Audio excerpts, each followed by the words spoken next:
memory boards. Pull out the memory boards. All the unlocked boards will have icons over them.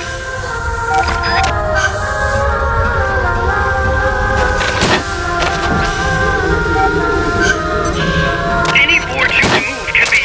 What? What's a tape doing there?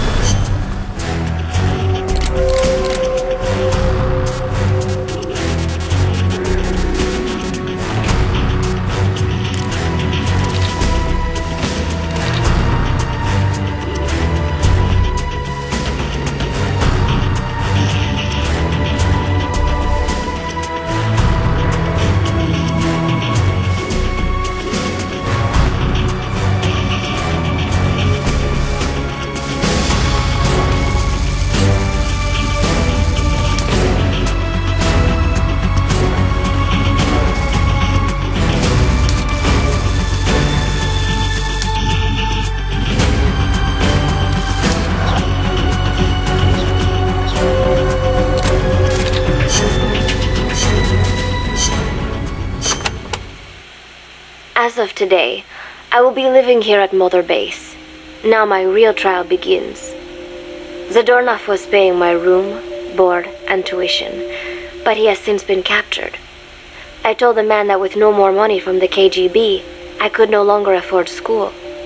He bought my story, and when I said I would be willing to work, he took pity on me and let me stay. For some reason, Miller really pled my case. That was helpful, but the man is still a fool. His men are no better. They think their training makes them strong, but that kind of strength is nothing in the face of true power. And better yet, they wait on me hand and foot, believing I am just a schoolgirl. Looks like I won't be working too hard after all. Just today, while scouting out the living quarters, I saw a group of them in the corner of the deck making a fuss. Going over for a look, I saw they were feeding a kitten. A bunch of grown hard men, and they're the ones acting like schoolgirls. Look, isn't he cute? What is wrong with them? Disgusted, I just nodded and smiled. I must stay in character after all. I indulged their chit-chat for a few moments. Then one of them asked me to give the thing a name. They had just taken it from its mother. I named it Nuke. I improvised some nonsense about how our compassion for living things can help prevent wars. The men gave me a little fish. I held it out in my palm and the kitten happily ate it up. What a pathetic, feeble creature. It sickens me.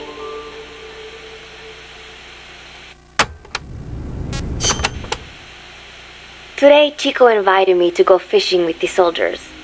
I suppose finding one's own food does have its merit, but I prefer not to be involved in such a degrading task. And their prattling on about fishing being fun is nonsense. I'm not here to find playmates. Nevertheless, distasteful as it was, I went along in order to maintain my cover.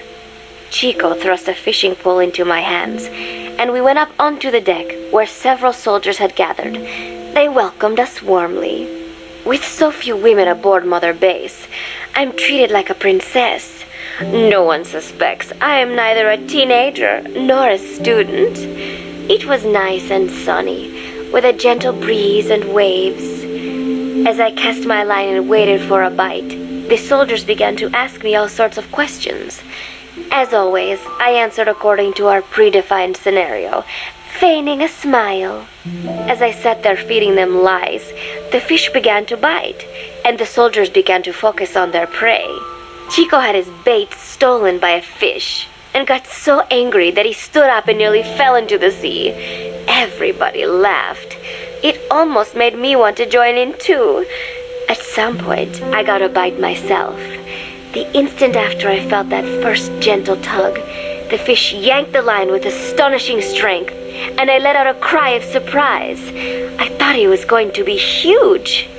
It was my first time fishing, and I was a bit flustered, so the soldier beside me helped by supporting the pole from behind. "Reel it in," they shouted. I nodded, turning the handle as fast as I could. I wondered what kind of fish lived below the surface. and thought back to the deep sea dives I had to do as part of training. Those were difficult days, but I remember finding the multicolored fish gliding through the water incredibly soothing. After a hard fight, I pulled it up. To my surprise, it wasn't even half a vara, rather anticlimactic. But I wasn't doing it for fun, so I wasn't the least bit disappointed. Nook was hovering nearby with an expectant look on his face, so I gave the fish to him. All in all, a thoroughly wasted day.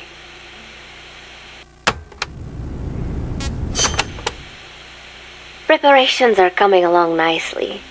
No one suspects me of being the one to let Zadarnov out of his cell. Today, Amanda and I taught Cecile how to make gallo pinto. It is a simple home-cooked dish consisting of black frijoles mixed with arroz. It is well known throughout Central America, not just in Costa Rica, so it is no surprise that a Nica like Amanda would be good at making it. But I was raised in the States from a very young age, and can hardly even remember my mother's gallo pinto. Having to make chit-chat with that clueless bird lover and the so-called revolutionary was excruciating. And, clueless or not, I will need to be especially careful around Cecile, the one who actually recorded that tape. Thankfully, Miller and his men seemed to believe I mistook the tape I found for one my friend made. In any case, one can never be too careful. Anyway, the three of us minced garlic and herbs, then cooked them in a pot with frijoles we'd soaked overnight. While waiting for them to cook, we sautéed onions and arroz in a frying pan. Cecile worked the frying pan according to Amanda's directions, but seemed a bit glum. She does have a knack for cooking, though. She is French, after all. We added water to the pan and watched the arroz begin to steam. While we waited, Amanda shared memories of her mother with us.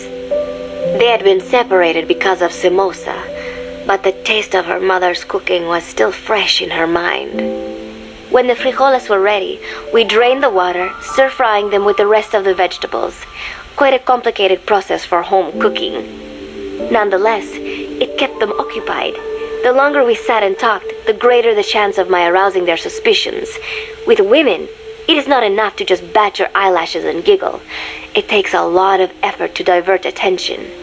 When the arroz was done cooking, we folded it into the frijoles and added salsa, stirring the mixture as it simmered. At this point, for some reason, the conversation turned to romance. Why does it have to be that way whenever women get together and chat? Cecile fancies herself to be well-versed in such matters, and gave Amanda all sorts of advice. It was harmless enough, until, to my irritation, she began pestering me whether there was anybody I liked. Not right now, I said, trying to dodge the question. But she pressed on. It's Snake, isn't it? I gritted my teeth and played it coy. Maybe. Cecile nodded and giggled. He is pretty sexy, isn't he? What a ditz! It's all I can manage to just survive. The thought of romance has never once crossed my mind. I have no interest in that kind of man. Soon enough, a rich aroma began to fill the room. The gallo pinto was ready. New came over and rubbed up against our legs, looking for a handout. Unfortunately, it was not the kind of food a cat would like. We let a few of the soldiers have a bite, and then headed off to the mess hall. The home-cooked flavor we'd achieved was a big hit with the men of MSF. Not that we are trying to impress them or anything. Even I could manage a dish like that. Snake enjoyed it too. Let me make this absolutely clear. I have no interest in that man.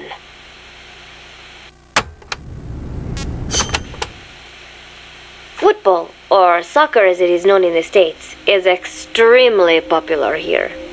It has not caught on yet in the US, but it has legions of rabid fans all across Latin America. These fans can get so rowdy that it is commonly believed El Salvador and Honduras went to war in 1969 over scuffles in a soccer match. In reality, tensions between the two countries were already high. The match was merely one of the sparks that set them off. But these people are so passionate about this sport that the story seems plausible. Predictably, many of the soldiers here are fans. They have apparently divided themselves into Costa Rican and Nicaraguan teams and started playing each other. To play, you need a ball and 2 goals. The R&D team built and set up simple goals on the deck. I had absolutely no interest, but Chico insisted that I come and watch. It was not a proper match by any means. The pitch was not even regulation size, but the players and spectators alike got pretty excited. They banged empty cans and shouted cheers through the handmade megaphones. It almost felt like carnival. Huey, the referee, blew a whistle to start the match. The soldiers' training has left them in excellent physical shape, but they lacked the honed skills of professionals and their play was quite rough. Midway through, one of the men collided with another. They started shouting at one another, but Huey stepped in. "I thought we had forsaken our countries, become one with the earth," he said, quoting Snake. "We're not competing for national pride here, and we are not fighting for the good of any one country. This is not a war. Soccer is a peaceful sport, am I right?" The soldiers nodded. They know the pain of war, and they share Snake's vision. Perhaps that is why all this resonates with them. Team Costa Rica was down a man, and somehow I was picked to fill in. Costa Rica had the advantage up until that point. I suppose Huey wanted to keep it balanced. The soldiers agreed with Huey's call. Maybe the Costa Rican players felt an even matchup would be more fun too. I could not be bothered to run at first, but chasing the ball out there in the hot sun, I was soon drenched in sweat. Before long, I found myself actively seeking out the ball, partially out of desperation. I picked up a loose ball deep on the opponent's side of the field. Even though he's Nicaraguan, Chico cheered me on, yelling, "Go for it, shoot!" I launched the ball as hard as I could, only to have it blocked by the keeper. Disappointment only increased my determination. In the end, I didn't score a single goal, and Costa Rica gave up its lead. It was really close though. We congratulated each other on a good match and sprawled out in the shade on the deck, exhausted. The ocean breeze felt so nice on my sun-soaked body. Nuke came over. It is one of his favorite spots, and stretched out next to me. And together, we watched fluffy white clouds drift lazily across the clear blue sky.